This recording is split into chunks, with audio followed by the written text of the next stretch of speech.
What is going on, guys? MJ2005 Gundam here, and today I'm going to be reviewing the high-grade full armor 7th Gundam from Mobile Suit Gundam Battlefield Record Universal Century 0081.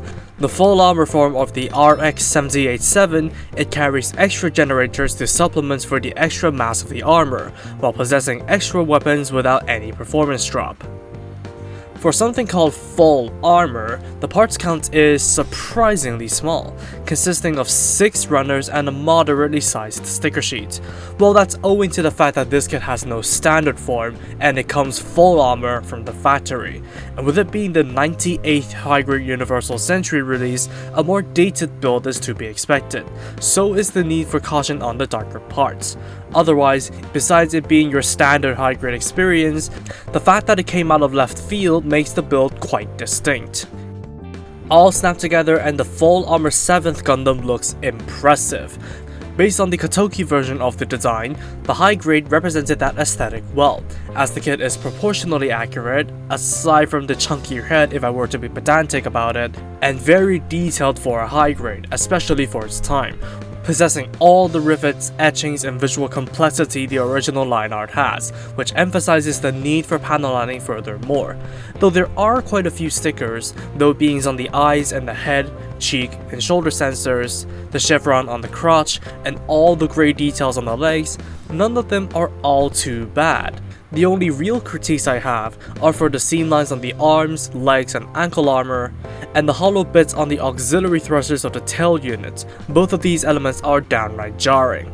Altogether, there are glaring flaws that need touch-ups to fix, but it's definitely no slouch if you want to display it right out of the box, especially if you want to assemble the RX-78 series like the Numberjacks. For articulation, the head is a bit limited on the rolling department, but the chicken neck and rotation are unhindered. The arms can swing forward, roll, and rotate without issue. There's a perpendicular arm raise, bicep rotation, double jointed elbows, and ball jointed wrists. Ab crunches are on a ball joint, while the waist rotation is restricted. Front and side skirts can move, as well as the tail unit and the individual auxiliary thrusters on the side. And with it being the first high-grade Universal Century kit to adopt the Universal Standard hips, they can swivel along all axes. Only front kicks allowed, full side splits are achievable, there's a slight thigh swivel, double jointed knees, movable ankle armor, and hinged ball jointed ankles that are a bit hindered but still reasonably flexible. Finally, the cannon is ball jointed, and what I assume is the E-cap can rotate at the base and flap in and out. Altogether, the full armor 7th Gundam really struck the mark when it comes to articulation, as it could really pull off poses despite the bulk. Structure is sturdy too, but you better keep an eye out for the beam sabers on the backpack.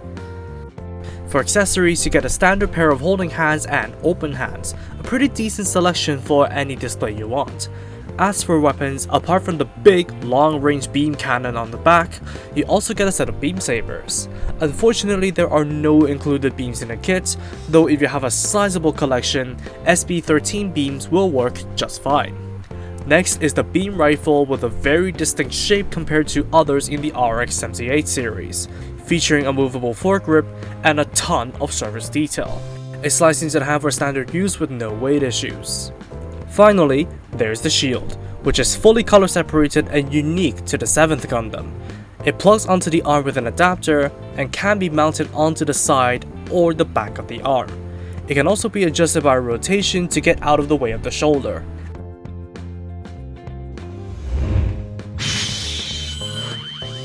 At the end of the day, I will recommend the high-grade full armor 7th Gundam.